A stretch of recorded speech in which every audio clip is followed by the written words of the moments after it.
Hey, Bud Evans here, and today we're going to talk about something that's near and dear to my heart, Section 8 rentals. Now, I know what you're thinking. You're probably picturing long lines of government paperwork, maybe some outdated stereotypes about tenants, but let me stop you right there. Section 8 is one of the most consistent cash-flowing investment strategies I've come across in my over 6 years in real estate. And trust me, after 35 years in the Air Force and 13 years as a police officer, if there's one thing I look for, it's stability.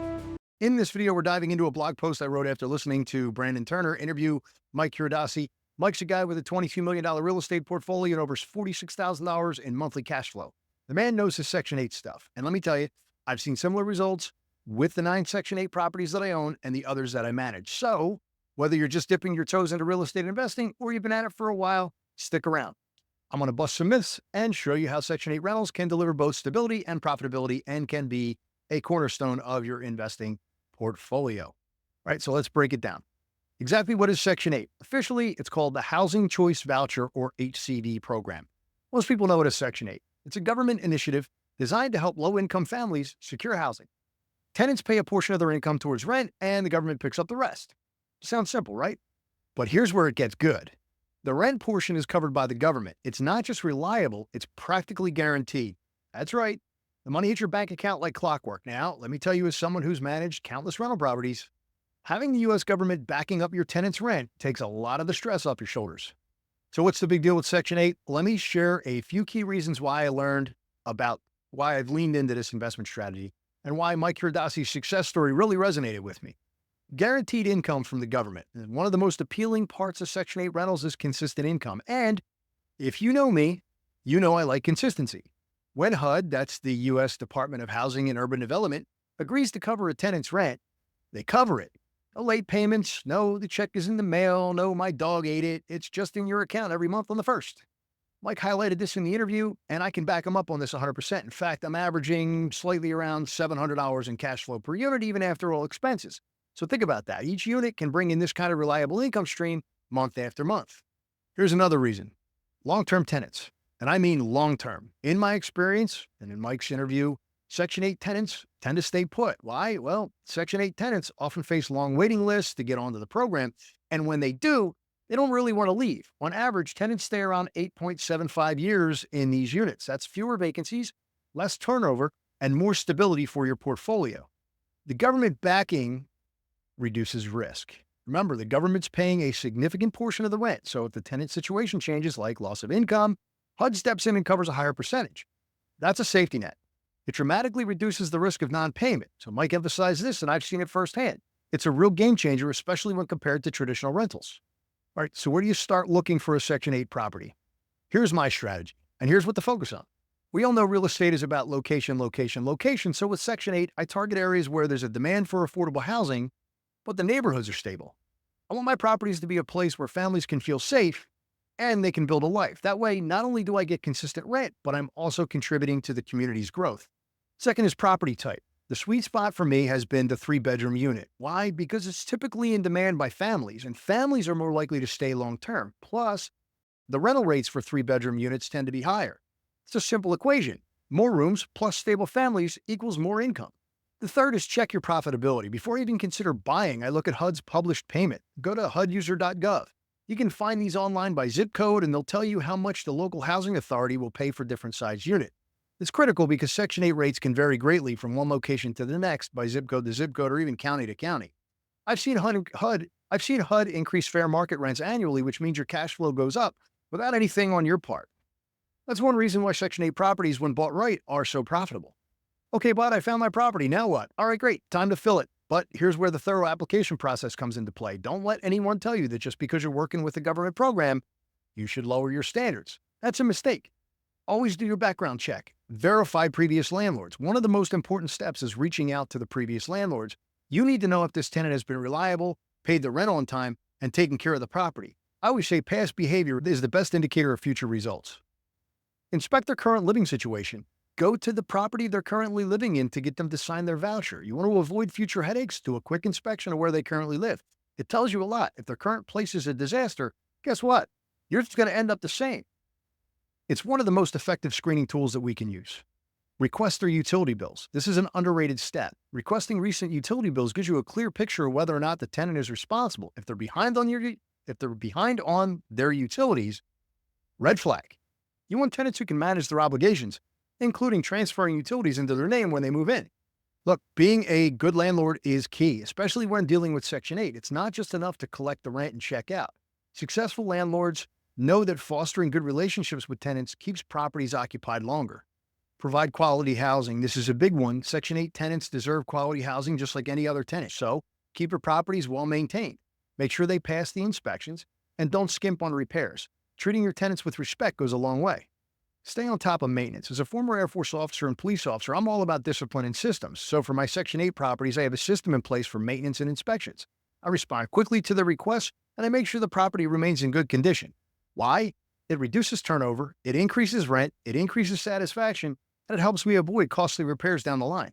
It's not all sunshine and rainbows. Section 8 does have its challenges, but like anything else, if you're prepared, you can navigate with ease.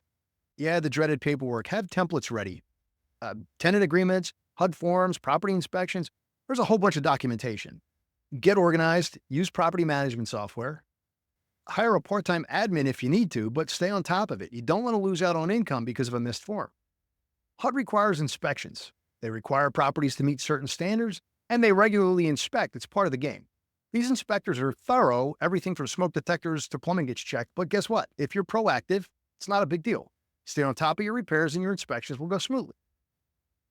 Section 8 rentals are to become even more attractive. Why? There's a growing demand for affordable housing across the country, and in some markets, the waitlist for vouchers can be over 11 years long. That's right, 11 years long.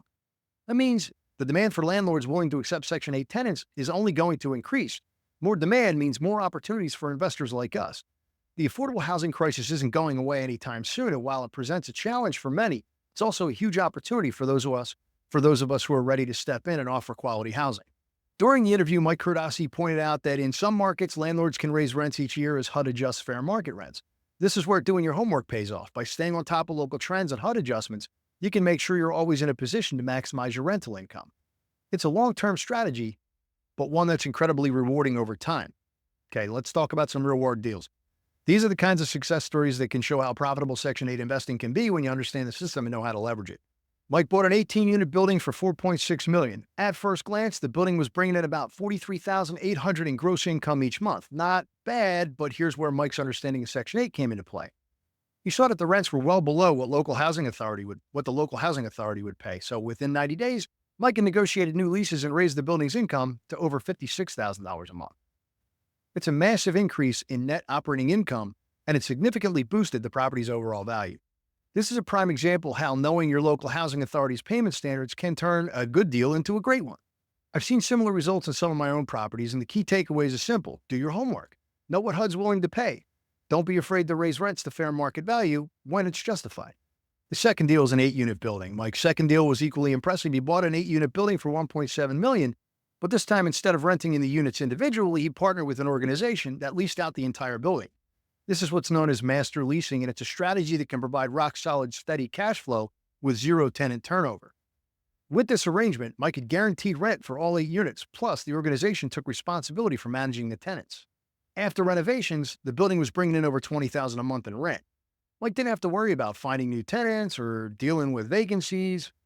Everything was handled by the organization leasing the building. Hey, with everything, there comes challenges, right? And challenges are nothing more than opportunities for you to find solutions. Like I said earlier, Section 8 investing has its challenges, but remember, they're not roadblocks, they're opportunities. Fine-tune your process. Here are a couple challenges Mike and I have encountered along with some tips on how to handle them. Number one is the paperwork. The paperwork is one of the most common complaints I hear from new Section 8 landlords. You've got to deal with the HUD contracts, the tenant agreements, the inspections, and sometimes a bit of bureaucracy. But honestly, the paperwork is manageable if you're organized. And if you're serious about growing your real estate business, you're going to need systems in place for everything. So here's my solution. Delegate it or automate it. If you can afford it, hire an admin or a property manager to handle the paperwork for you. If not, invest in property management software that helps you stay on top of deadlines and inspections. Either way, don't let your paperwork be the reason that you miss out on guaranteed rent. Do your property inspections. HUD requires that Section 8 properties meet certain standards, and they're going to inspect your units regularly. If your property doesn't pass inspection, you won't get paid until the issue is fixed. Sounds stressful? Right. It doesn't have to be, though. The trick here is to be proactive. Do your maintenance. Keep your properties in good shape. Don't wait for an inspector to tell you that something's wrong. Get ahead of repairs and stay on top of the tenant complaints.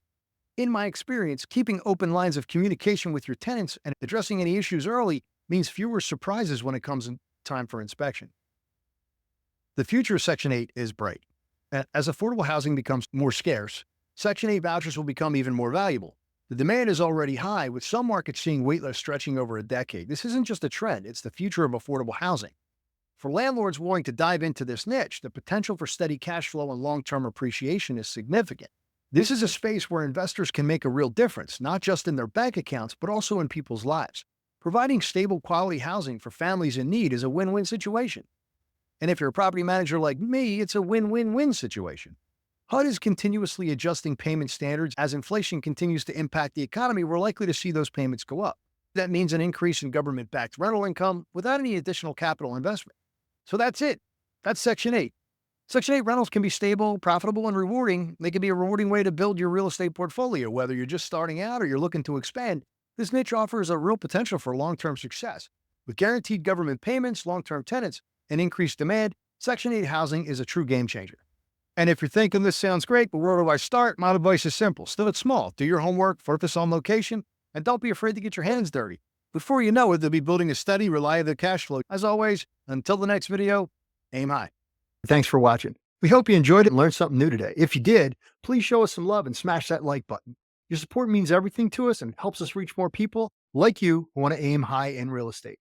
Don't forget to hit that subscribe button along with the notification bell icon so that you can stay up to date on all of our future content. If you're hungry for more real estate and finance related videos, we've got you covered. We can't wait to see your success stories in real estate investing. Till next time, aim high. We'll see you soon.